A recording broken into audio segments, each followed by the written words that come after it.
Hey guys, it's Rodney, and today, somewhere in this pile of wood, we're going to find enough wood to build a shelving unit for a friend in need.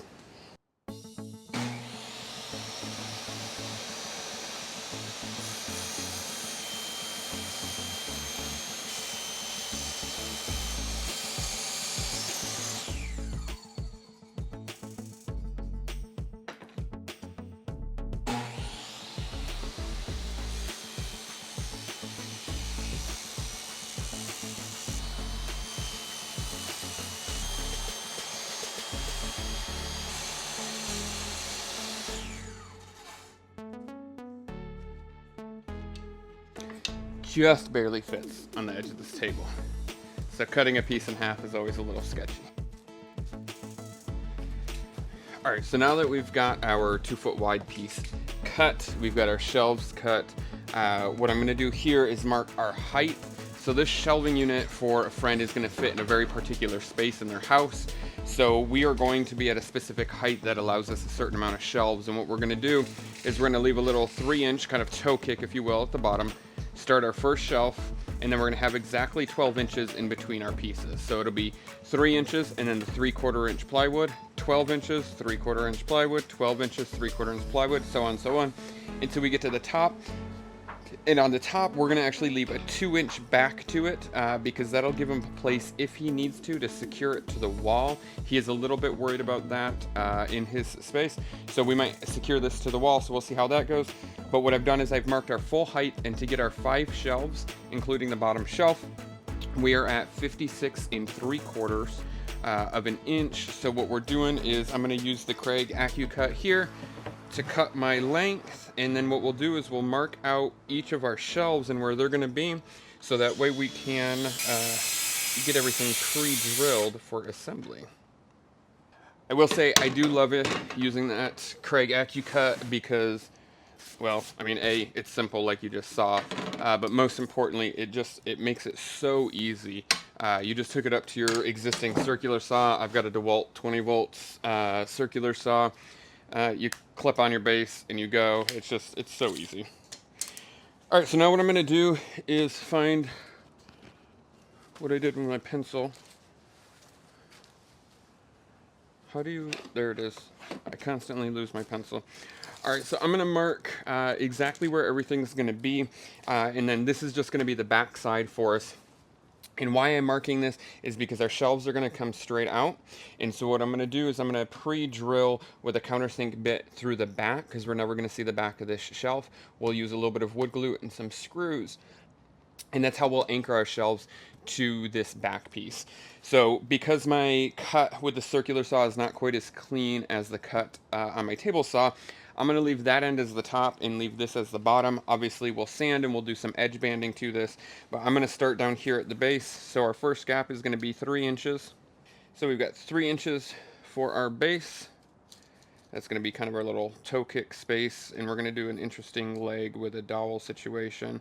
And then we've got our 3/4 inch piece of wood, and then 12 inches, 3/4, 12 inch, etc., etc. That's 1 and 2. So we've got our 2-inch top. And I'm going to just make myself a note of T for top and B for bottom. Again, this is the back, so it doesn't really matter. We're not going to see any of this as it's going to be flat up against a wall. Now I'm going to take my base T-square. Really, this is actually for sheetrock, but it's been really handy to have.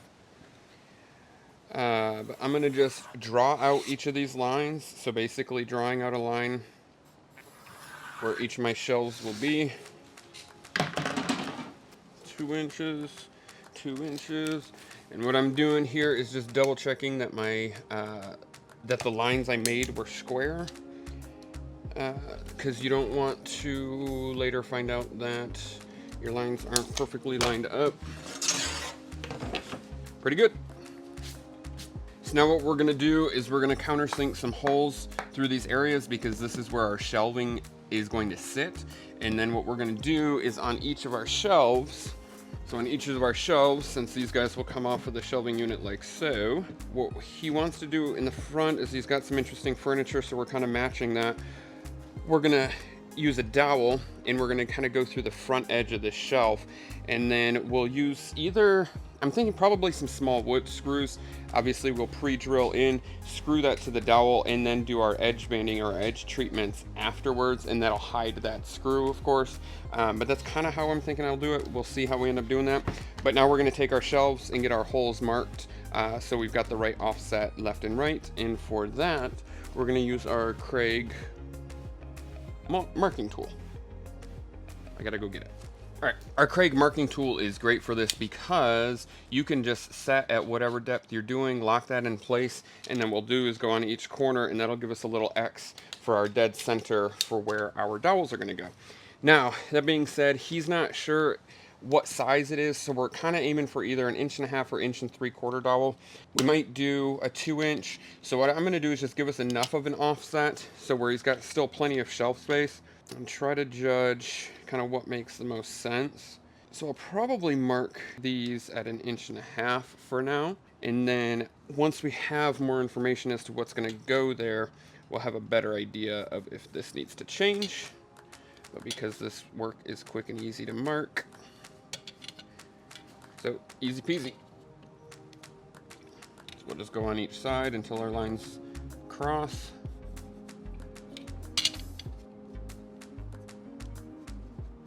And get those marked out accordingly. So then we've got our center, and we know it's symmetrical on each side because we've used our multi-mark tool here. So 1 shelf down, 4 to go. So there we go.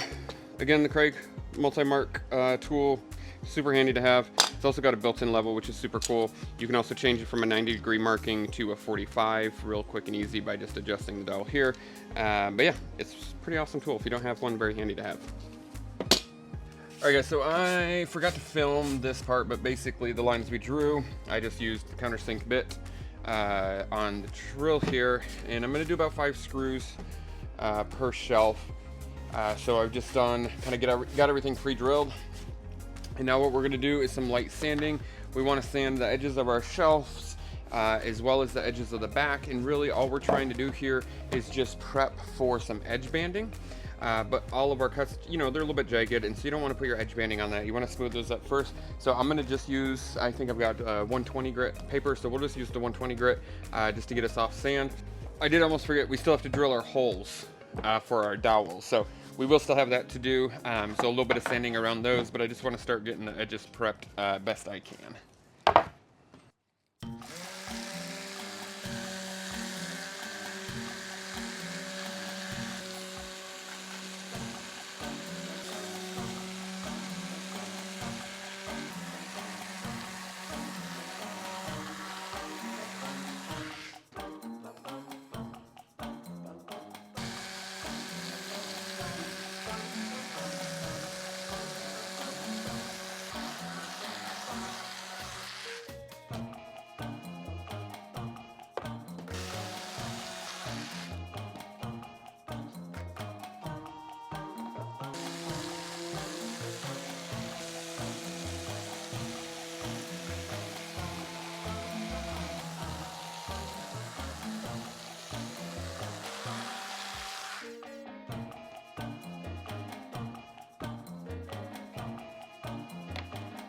All right, so now that we've got everything sanded, or prep sanded, I should say, we're going to use our edge banding, and this is going to go on with an iron, and it's basically going to cover each of the edges, and that's what's going to help it look like, you know, solid wood. It's going to just finish it up, because though the plywood edge is pretty, we don't really want that in this particular case.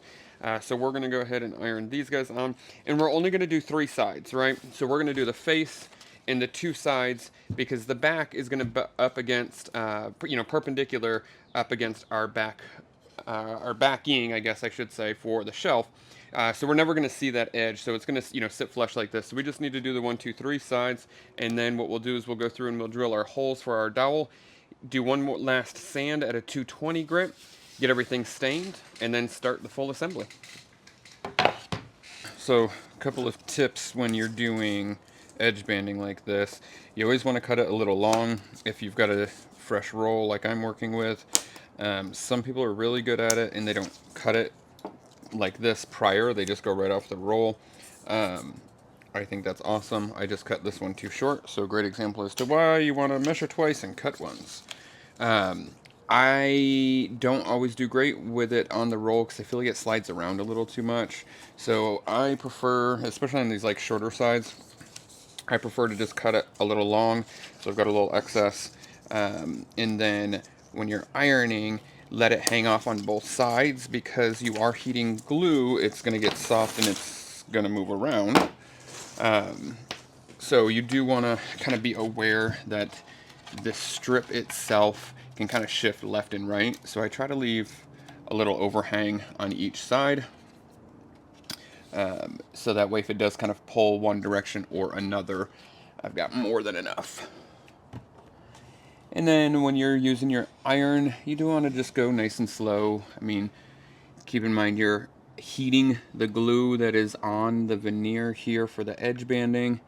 And then you want to heat it enough that it begins to adhere to the surface, but you want to kind of keep moving nice and slow. You don't want to sit still in one place for too long because it is a thin wood veneer and you can burn it. You also don't want to like overheat the glue, so you have to hold it for a long time to press it back in place, etc. But just nice and slow, back and forth a little bit. And then I always give it a good little push, but then you can just trim off your excess. And then you've got the perfect length each time.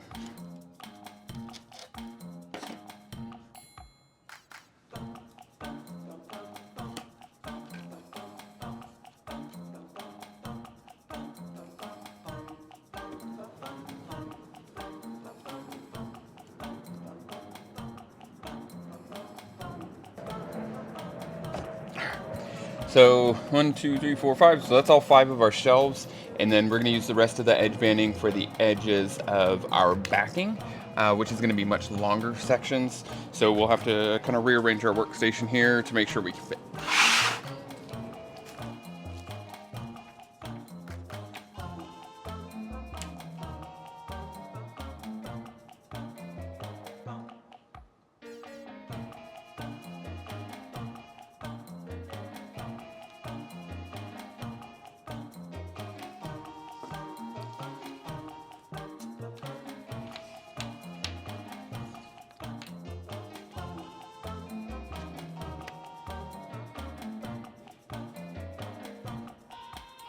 Now on these longer runs, I do typically keep the roll.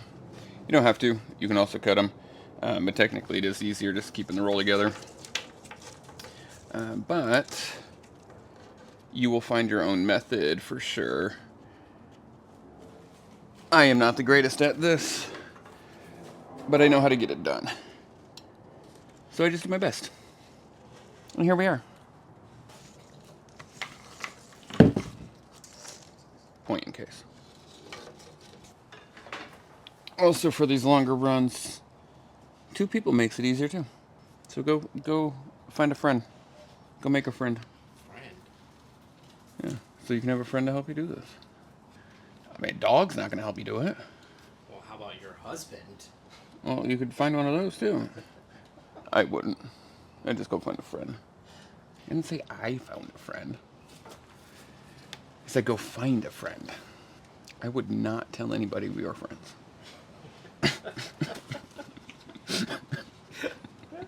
I wouldn't want anybody to know that.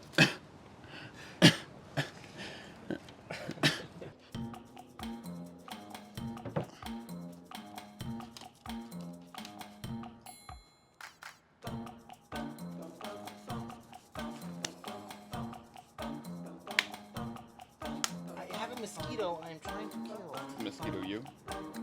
Find a friend, not a husband.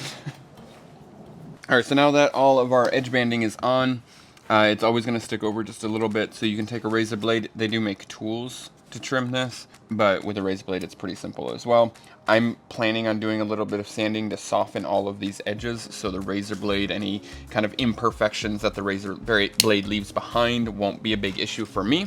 But if you do want a nice sharp edge, I would definitely suggest getting the little tool they make to trim the edge banding. Makes a lot cleaner cut.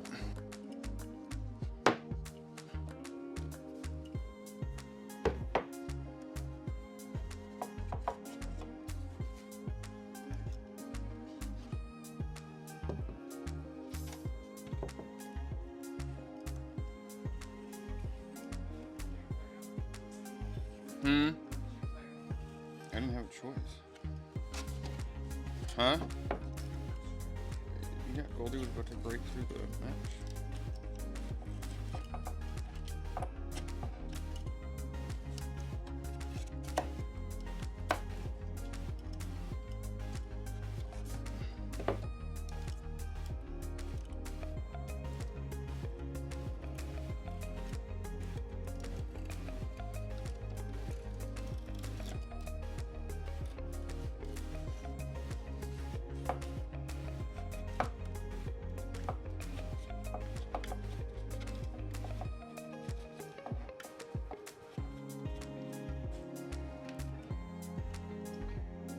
There you go. Raw edge on the back, finished edge on the front.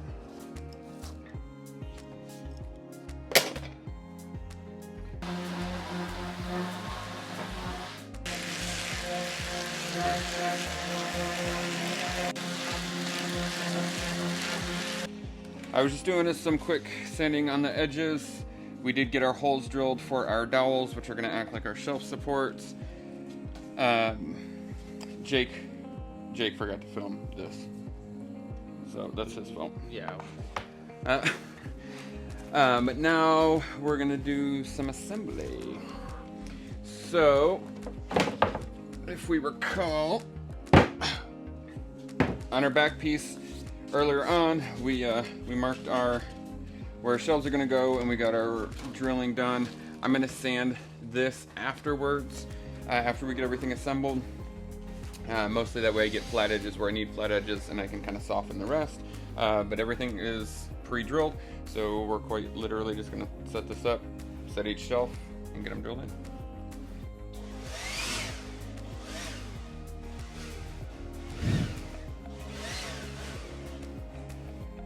There it is. Alright, we're gonna use our Tape Bond 3 as our glue, and then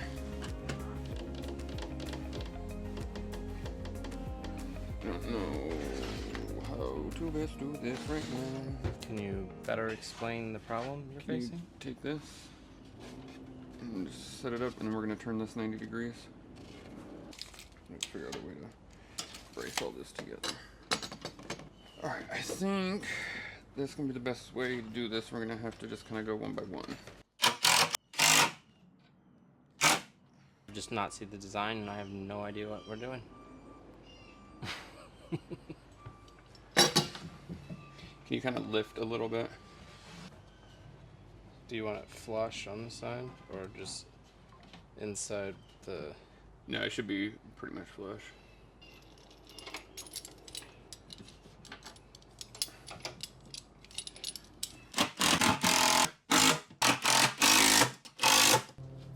Hot dog then a fry, Linda.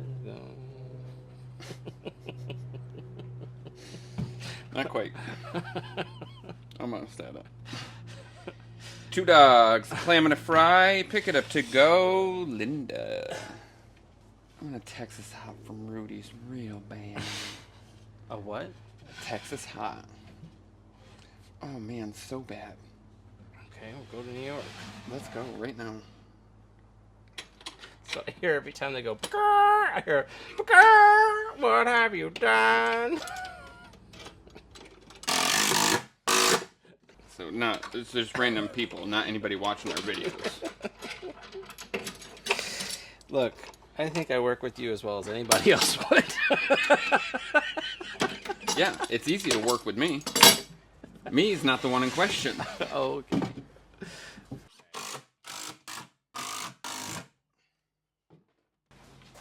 Okay, well, I said the thing, and then I get told that you don't know what the fuck's going on. Speak fluent, Rodney. Nice. Good.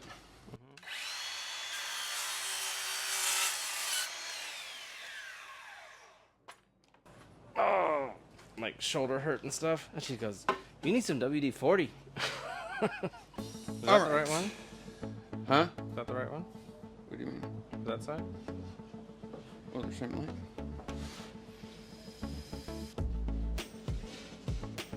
So, now we just have to string these not perfectly linear posts through these holes.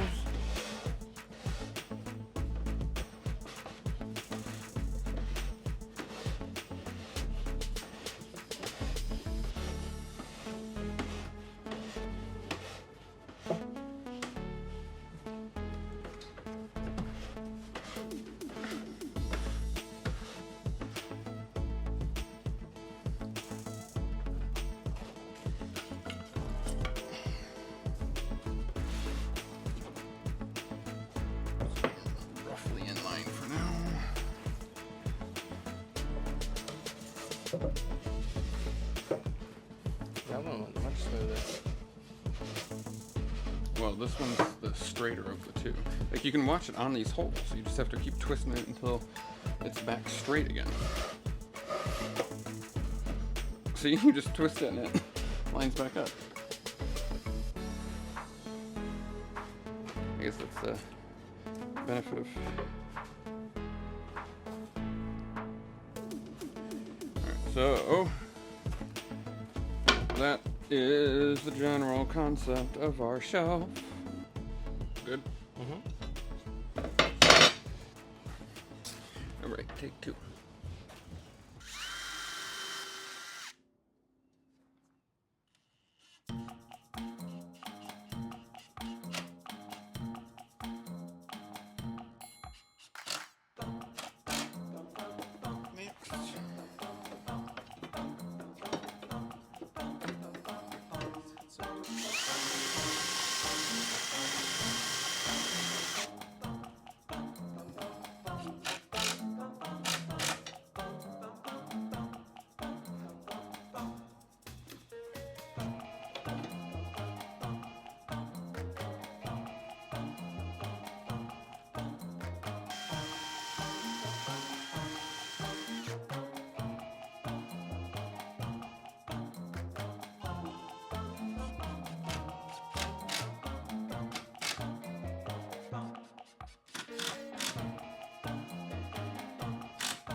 Quick.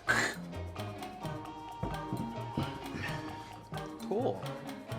I don't mind the thingies on the top. These sticking out? Yeah, it's kind of It's okay. mid-century modern. Right. Good job, babe. So now a little bit of wood filler and the final sand, and then we can sing. You want me to lay it back down? Wood filler. Cool.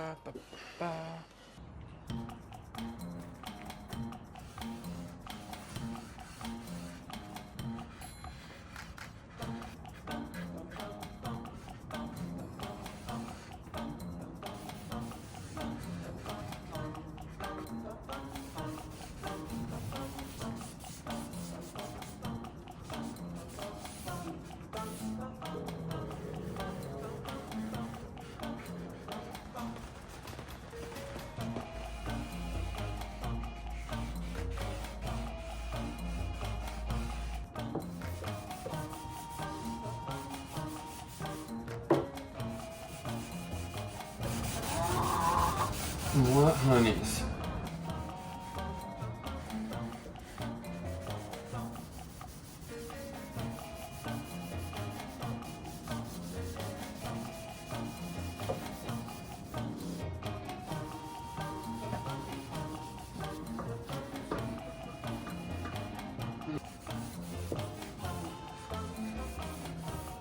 Alright guys, so now that the stain has dried and cured, and we've given everything a wipe down, I am using the Helmsman by Minwax. It's a spar urethane.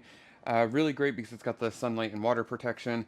Again, our friend's going to use this as kind of a knick-knack shelf, so I'm not sure if he's going to have vases and things like that, so just the extra protection will be nice. And of course, we're in Texas, so if it's anywhere near a window, the sun protection is nice too. I'm going to use a brush. It's best to use a natural bristle brush. I don't really have one. I've got just a standard Purdy brush. So we'll see how it goes, but it's been a really great finish. It has been super durable. Everything I have built lately, I've been using this Helmsman, and it's so nice. It goes on really easy. Not a lot of prep work, and I think you can do a second coat within 24 hours. Just a light sanding in between once it cures is always recommended. But yeah, it's super easy to use. And again, it looks really great.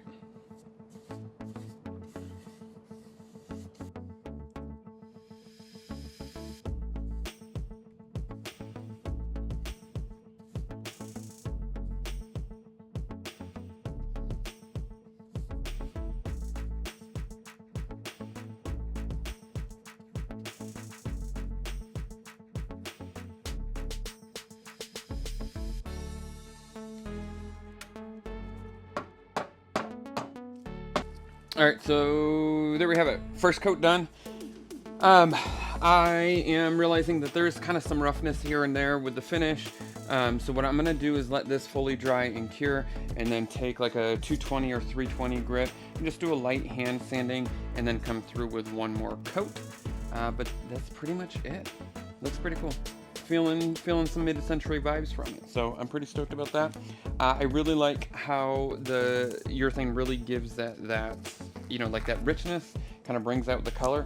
So I'm pretty stoked to see once this cures, we can set it upright and see what it's gonna look like. Alright guys, so that's it. If you guys like this video, be sure to like, comment, subscribe, and hit that little bell icon to be notified the next time that we post another video.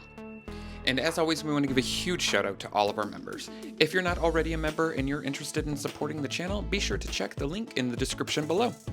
Thank you guys for following along. We'll see you next time.